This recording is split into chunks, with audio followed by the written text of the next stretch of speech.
The River's Edge. Chapter 1: Echoes of War. The river whispered secrets that Henry Matthews could never forget. Its muddy waters, flowing lazily past the rocky banks of the Montana Territory, carried memories as heavy as the combat boots he'd left behind in the war. Each ripple seemed to echo the distant gunshots, the screams of fallen comrades, and the nightmares that haunted him since returning from the battlefields of the Civil War. Henry sat on a weathered log, his hands trembling slightly as he rolled a cigarette. The year was 1872, and the West promised redemption, or so they said.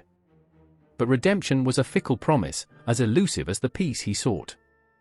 His eyes, sharp despite the trauma they'd witnessed, scanned the landscape. The rolling hills stretched out before him, a patchwork of sage and sun-baked earth, interrupted by the serpentine path of the river. This was supposed to be his sanctuary, the place where the ghosts of his past would finally be silenced. But silence, Henry had learned, was often just a prelude to violence. The sound of approaching hooves broke his contemplation. A rider emerged from the distant tree line, dust billowing around her horse like a veil. Even from a distance, Henry could tell it was a woman, her posture defiant, her movement purposeful. Rosie Callahan rode like she owned the territory, which, in many ways, she did. Her father's ranch stretched across these lands, a testament to generations of hard work and hard survival. As she drew closer, Henry noticed the rifle secured to her saddle and the way her hand rested near it with practiced ease. "You're trespassing," she called out, her voice carrying a mix of warning and curiosity. Henry raised his hands, a gesture of peace ingrained from years of military discipline. "Just passing through," he responded, his voice gravelly from disuse.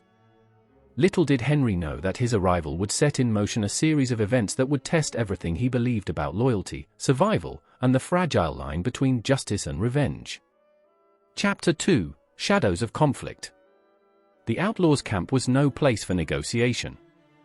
Blackjack Reever leaned against a weathered wagon, his eyes as cold as the steel of his Colt revolver.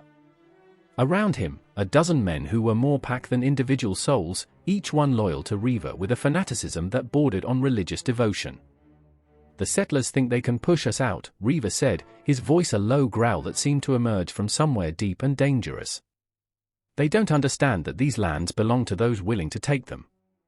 His lieutenant, a scarred man named Marcus, nodded. "The Callahan spread is prime territory. Rich soil, access to water. We take that, we control everything from here to the mountain pass." Reever's smile was a razor's edge. "And anyone who stands in our way will be removed. Permanently." Chapter 3: Uneasy Alliances. The next morning, Henry discovered Rosie repairing a section of fence near the river's edge. Broken posts jutted from the ground like broken bones, evidence of recent violence.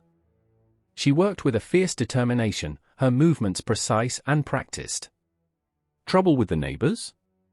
Henry asked, approaching cautiously. Rosie didn't look up. "Blackjack Reever's men. They've been pushing hard, trying to drive us off our land." She drove a new post into the ground with a heavy mallet, her muscles straining with each strike. Henry recognized the signs of a brewing range war. He'd seen similar conflicts during the Civil War: territory, resources, survival. The stakes were always the same, only the landscape changed. "You need help," he offered. Her laugh was sharp, bitter. "A stranger offering help? That's rich." But as the day wore on, Henry found himself working alongside her. His hands, calloused from war and hard labor, knew the rhythm of fence repair. They worked in a tense silence, broken only by the occasional hammer strike and the river's constant murmur. By sunset, 3 sections of fence stood repaired. Rosie regarded Henry with a mixture of suspicion and grudging respect. "You're not from around here," she stated. It wasn't a question. "War changed me," Henry responded. "Looking for a different kind of battle now." Little did they know that Blackjack Reever was watching, planning, waiting for the perfect moment to strike. Chapter 4: Gathering Storms. In the outlaw camp, Reever studied a hand-drawn map of the Callahan ranch. Marcus traced potential attack routes with a scarred finger. "The new man," Reever muttered. Where did he come from? A scout named Dixon spoke up. Former Union soldier. Decorated. Reputation for being hard to kill. Reever's eyes narrowed. Complications were something he didn't tolerate. Every unknown was a potential threat to his plans of controlling the territory. We move soon, he declared. Before he becomes more than just a problem. Chapter 5, Ghosts of the Past. Henry's nightmares came as they always did, sudden and violent. He woke with a strangled cry, sweat drenching his shirt, memories of Antietam flooding his mind. The battlefield's chaos, the screams of wounded men, the acrid smell of gunpowder and blood. Rosie found him that morning, hands shaking as he tried to brew coffee. Her approach was cautious, understanding something of trauma's silent language. War? She asked simply. Henry nodded. Union Army. Fought from 61 to 65. Saw things no man should see. She understood. Many in the territory carried their own invisible wounds, soldiers, settlers, native tribes displaced by endless conflict. Chapter 6, The First Strike. Reever's attack came at dawn. 6 riders approached the Callahan ranch, dust rising like smoke signals of impending violence. Marcus led the charge, his rifle balanced across his saddle. Henry heard them first. Years of combat had sharpened his senses beyond normal perception. He was outside before Rosie could raise the alarm, positioning himself between the approaching riders and the ranch house. "You're not welcome here," Henry called out, his voice carrying the calm of a man who had faced death countless times. Marcus laughed. "This don't concern you, stranger." The first shots rang out before the sentence finished. Bullets kicked up dirt around Henry's feet. He dropped to one knee, returning fire with precision learned through years of military engagement. 2 riders fell from their horses before they could understand what happened. Rosie emerged from the ranch house, her own rifle finding its mark with deadly accuracy. The morning erupted into chaos. Chapter 7, Unexpected Allies. As the gunfight settled, an unexpected rider approached. A Crow warrior named Running Hawk watched the scene with calculated interest. He knew both Reever's reputation and the growing tensions in the territory. "You've made enemies today," he told Henry and Rosie. Henry recognized something in the warrior's eyes, a kindred spirit who understood that survival often meant making difficult choices. "Enemies were coming whether we wanted them or not," Henry responded. The real war was just beginning. Chapter 8, Broken Truths. Running Hawk shared critical intelligence. Reever's gang wasn't just after land, they were working for a railroad consortium seeking to control water rights and strategic territory. Henry recognized the pattern: power disguised as progress, violence masked as opportunity. Rose's father, Thomas Callahan, had been murdered 2 years earlier, a fact she'd kept hidden. His death wasn't a random act, but part of a larger scheme to intimidate settlers. They killed him because he knew too much, Rosie revealed, her voice hard as flint. Documents proving the railroad's illegal land grabs. Henry understood now. This was more than a simple range war. It was a calculated assault on families trying to survive. Chapter 9, The Gathering Storm. Reever summoned his inner circle. 20 hardened men, each with a history of violence and a loyalty bought with promises of wealth.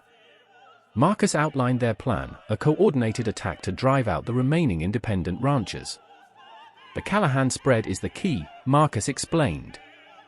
"Once we control their water source, we control everything from the mountain pass to the river valley." Reever's eyes gleamed with a predator's calculation. "No survivors," he commanded. Chapter 10, Preparing for War. Henry and Rosie formed an unlikely alliance. His military strategy combined with her local knowledge created a defensive plan. Running Hawk brought intelligence from his Crow scouts, movement patterns, potential attack routes. They fortified the ranch. Trenches dug, strategic positions established, limited but crucial ammunition stockpiled. The final confrontation was approaching. And everyone knew it. Chapter 11, The Final Confrontation. The attack came at midnight. 50 riders, led by Reever and Marcus, descended on the Callahan ranch. Henry, Rosie, and Running Hawk had prepared meticulously. Trenches protected critical positions, strategic fires illuminated potential approach routes. The first wave crashed against their defenses like a human tide. Gunfire erupted, transforming the peaceful river valley into a battlefield of desperate survival. Henry's combat experience proved crucial. He moved with a veteran's precision, coordinating defense, anticipating Reever's tactical maneuvers. Rosie fought with a fury born of years of accumulated grief, for her murdered father, for her stolen land, for the life brutally interrupted. Running Hawk's Crow Scouts provided critical support, attacking Reever's flanks and disrupting their coordinated assault. Chapter 12: Reckoning. As dawn broke, the battlefield fell silent.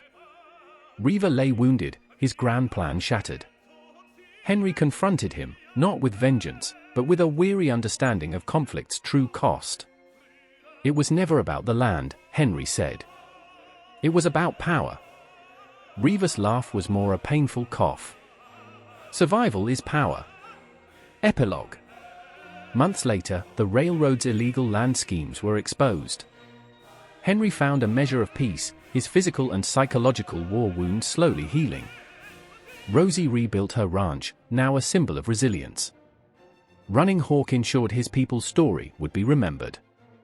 The river continued to flow, witness to yet another chapter in the complex tapestry of the American West. Join the adventure with the Western echoes, Cowboy Tales Unleashed. If you're loving our cowboy stories and captivating tales, don't miss out. Hit that subscribe button to stay updated on all our future posts. Saddle up and ride along with us.